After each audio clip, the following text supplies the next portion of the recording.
Good evening, ladies and gentlemen. Welcome to Fremont, California.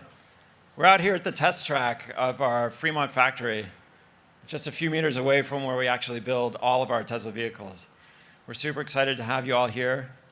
In fact, almost 9 years ago, on June 22nd, 2012, we had our first Model S delivery event right over there in the factory. So we've come a long way in a few years. We set out to design, engineer, and manufacture the best car in the planet, and we've been working tirelessly every day to try to make that happen. And tonight, we're going to show you the next best version of Model S. And I brought this along because we might be breaking a few records. But more about that later. So let's get Elon out here and have him show you how we made the best car in the world.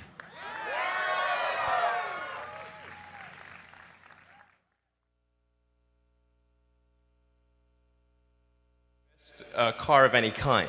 The Model S. This is an ambitious goal to create a whole new kind of car. A lot of Wall Street is betting Tesla can't get it done.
All right, thanks for coming and thanks for tuning in. So, as Franz was saying, this is 9 years since we delivered the first Model S, the first car produced here in Fremont. So almost a decade, and I think we're really taken it to a whole new level with Plaid. Some of you may know that. I mean, basically, our product plan is stolen from Spaceballs. So we've gone Plaid speed. So what we really wanted to achieve here is like, well, why make this really fast car that's crazy fast and everything? And I think there is something that's quite important to the future of sustainable energy, which is that we got to show that an electric car is the best car, hands down. You know, so it's got to be clear. It's like, man, this is sustainable energy cars. It can be the fastest cars, can be the safest cars, can be the most kick-ass cars in every way. And that's why we did the Plaid. It's just to show hands down, this is the way to go.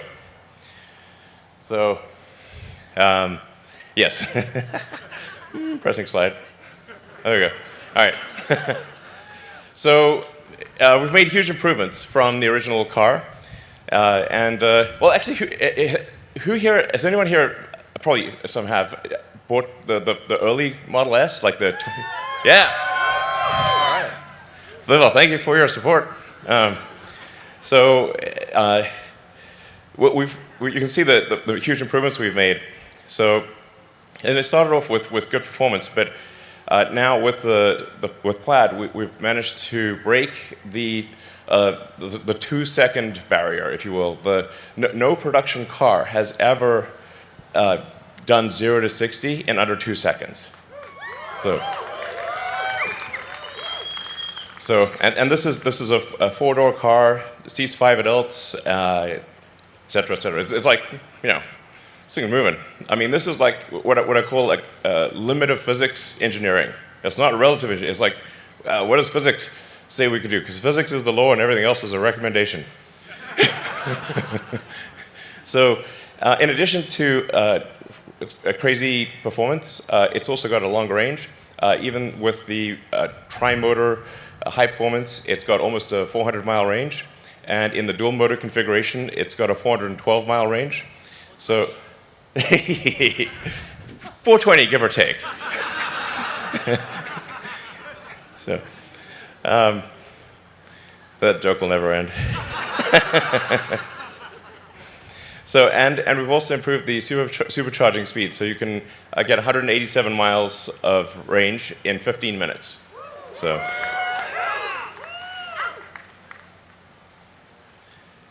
Yeah, so quickest production car, to be clear, of any kind ever made, like I said, first to ever break the 2-second barrier.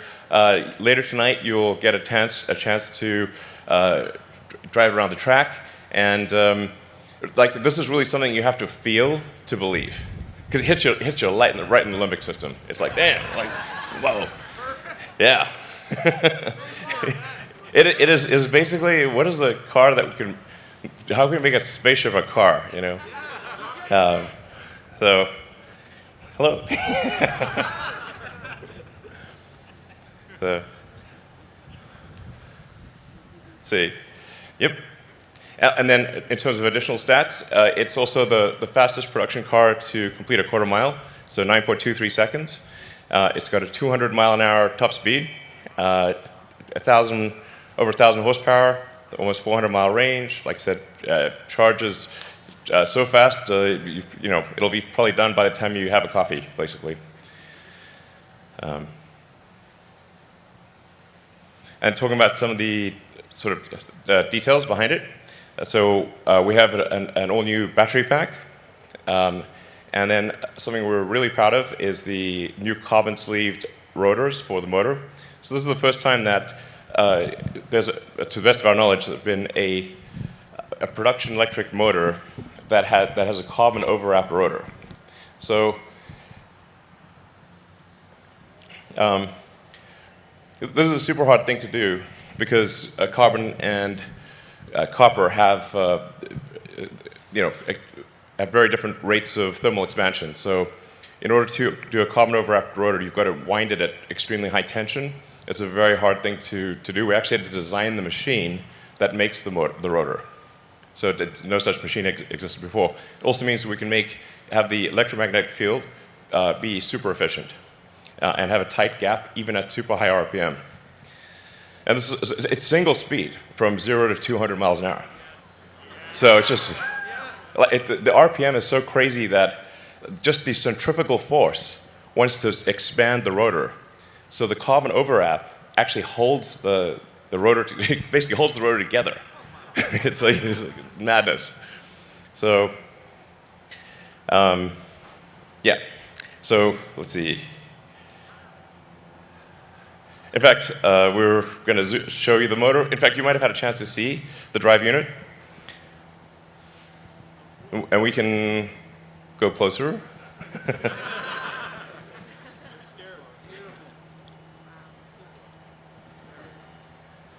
I mean, this is really an amazing work of engineering. Yeah. There's just never been an electric motor like this. I mean, you can pick this motor up with your hands, and it can accelerate a 2-ton car to 60 miles an hour in 2 seconds. I mean, that kind of power to weight is insane. Yeah. So it goes. It goes up to 20,000 RPM and maybe a little more. So.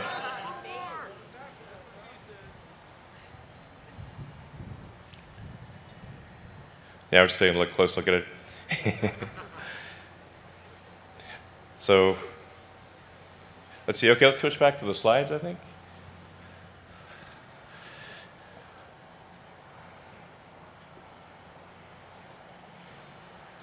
So, in it, we also were able to achieve the lowest drag coefficient of any car ever made. So, yeah. So, really, I think Tesla engineering has outdone itself here. This is a car that looks good, but also gets an incredible drag coefficient. And this is the true drag coefficient of the car, including with wheels in motion. Sometimes you'll hear drag coefficients quoted, but that'll be without the wheels moving. And the wheels cause sort of air churn and incremental drag. And this is the actual drag coefficient of the car. So it's to have a good-looking sports car, have that lower drag coefficient is really tough. So. We also have the latest and greatest in heat pump, which is basically the HVAC system for the car. It's 30% better cold weather range and requires 50% less energy for cabin heating in freezing conditions. Yeah, so you'll see very little degradation in cold weather. And the radiator is twice as big for heat rejection. So you'll be able to actually do back-to-back 0 to 60s, go on the track, just haul ass, and as you'll see tonight, this car is just going to be over and over again, and it doesn't get winded. I think we got to take this back to maybe the Nürburgring. See what happens. And then, of course, when we first delivered the Model S, there were no superchargers anywhere in the world. So back in 2012, no superchargers anywhere. Now there are 25,000 superchargers all around the world. So, we opened 30 just in the last week. And we're just going to keep going so that you can basically travel anywhere you want with peace of mind, super easy.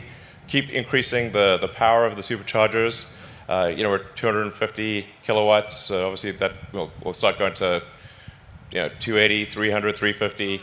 Yeah. So. And then it's also engineered for maximum safety as well. So. In fact, this is designed to be our aspiration for this car. It still has to be tested by the US government, but we think we can get the lowest probability of injury of any car ever tested. So, in fact, these are the actual NHTSA probability of injuries numbers. All top 5 cars with the lowest probability of injuries ever tested, all 5 are Teslas. So I mean, with the Plaid Model S, what you have is a car that is faster quicker than any sports car, and like faster than any Porsche, safer than any Volvo, in the same car. That's insane. It's like yeah. So. And then the design, we've obviously made a lot of refinements to the exterior, and then we've completely redone the interior. So I think once you drive the new Model S, it really feels like you're driving the future. And other cars are going to, especially like non-Tesla cars, are going to feel very last century.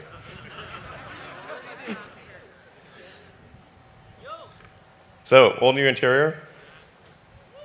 As you can see, we changed the orientation of the main screen, so it's easier to watch movies and that kind of thing in landscape. Yeah, exactly. I mean, in other notes, we have ventilated front seats. So, Yeah.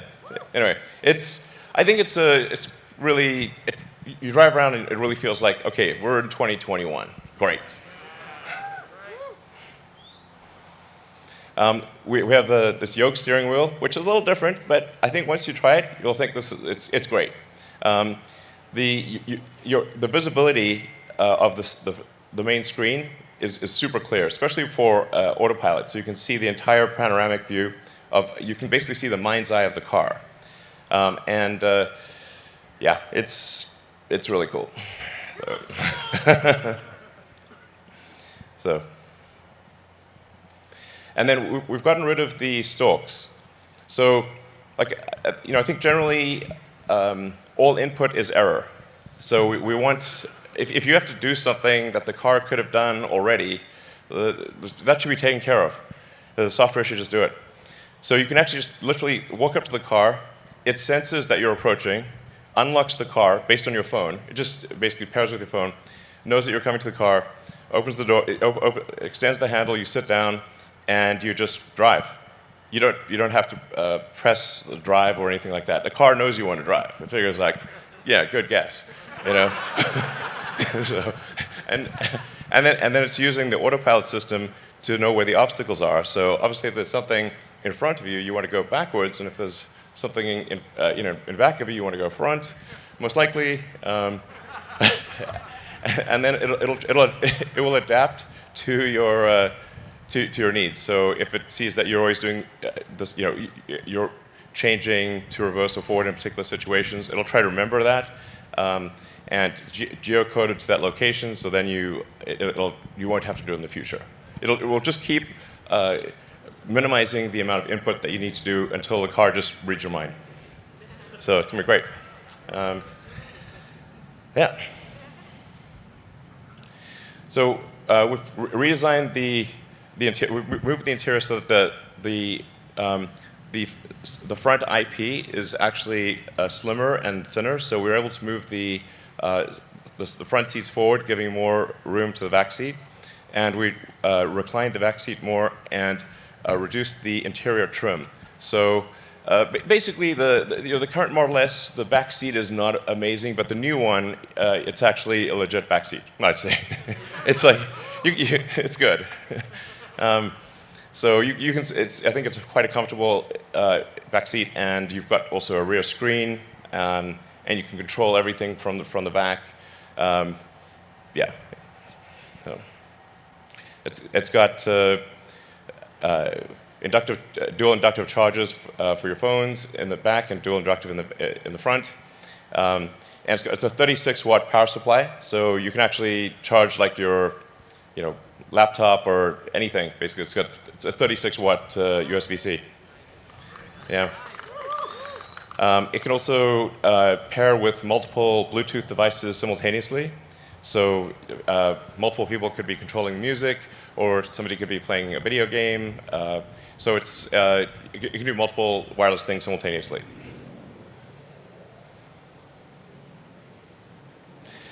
And then, similar to the Model 3 and Y, instead of having air vents, we use intersecting columns of air. And we just vary the speed of the air. So you don't have to. There's no vents that you can see, and you can just touch the screen and move the screen around, and it'll just move the air wherever you want it. And the air is much more diffuse. It just feels like an invisible air conditioning system. It's great. So, and it's a tri-zone. So there's a zone for the rear, and a front and left front, right front zone. So. And then the 17-inch touchscreen it feels like a movie theater. The sound is incredible. Yeah, so you can really, it's like a home theater experience. So if you're sitting somewhere waiting, or for whatever reason, or at a supercharger, you can just catch up on what are your favorite Netflix show, or iTunes, or whatever the case may be, YouTube. And of course, you can also play video games. So, and the same thing for the rear. So you can it basically the system feeds all three screens, and so you can do things the front, rear. It's great. we have an all-new sound system designed by Tesla Audio, and we have acoustic glass throughout the car, so the car is very quiet when going down the highway. Even at very high speeds, like if you're doing 100 miles an hour, it's still quiet. This is a Tesla-designed codec, so it will keep uploading improved versions of the sound system. It's completely software-defined, so we'll keep tweaking it and dynamically adjusting to whether you're using streaming or whether it's coming via Bluetooth from your phone or different streaming services. It'll actually, and if the data rate changes, it'll adapt that. So basically, it always sounds good. And that's just going to get better. So, yeah. And then we've got an all-new UI.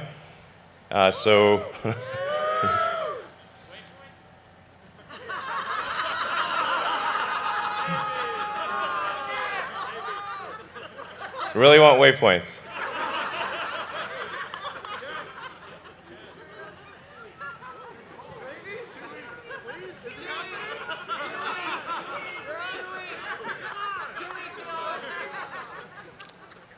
Okay, does everybody here want waypoints? All right, fine, we'll do waypoints. God damn it. All right. 2 weeks. All right, we'll do waypoints, fine. But obviously, it also interfaces with your calendar. So if you just, basically, if you just get in the car and you just sort of swipe down from Navigate, you don't have to enter anything, just swipe down. The car will automatically figure out if you want to go to home, work, or what's on your calendar. So it'll default to calendar priority.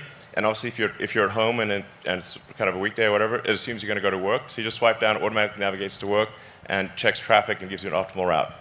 So it's just like a nice little easy thing. And you can actually set it to automatically generate the most probable route. So you just get in, and it's going to guess what route you want, and you don't have to press anything. Yeah. So anyway, the UI is basically easy to move around, expand, contract, shift music to the left, to the right, and we're going to keep improving it. So it basically feels like a modern tablet or phone. And then it's not PS4, it's PS5. So I think there's never been a car that has state-of-the-art computing technology, state-of-the-art infotainment, where this is literally at the level of a PlayStation 5. So, yeah, I mean, if you think about the future where the car is often in autopilot or full self-driving mode, then entertainment is going to become increasingly important. So you're going to want to watch movies, play games, use the internet, just all the things you want to do if you're not driving. And this is actual PlayStation 5 level performance. So we're going to try to do a gaming demo.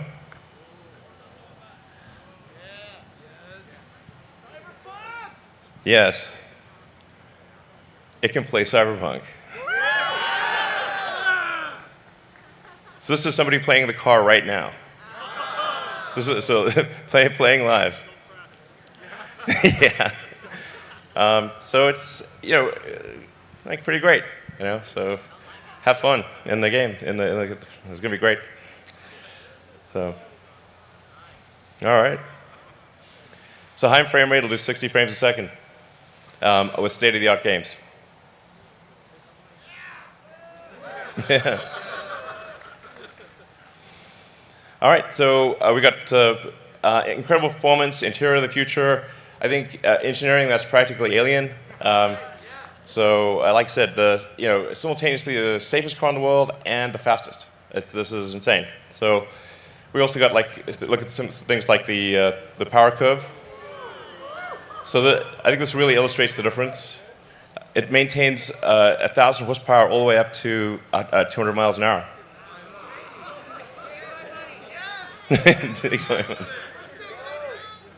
This car crushes. All right. So, yes. All right, and deliveries begin now.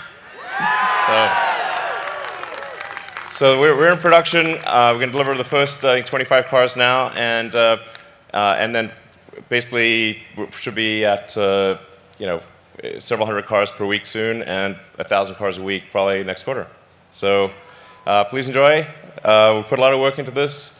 I'd like to thank the incredible work of the Tesla engineering and production teams. So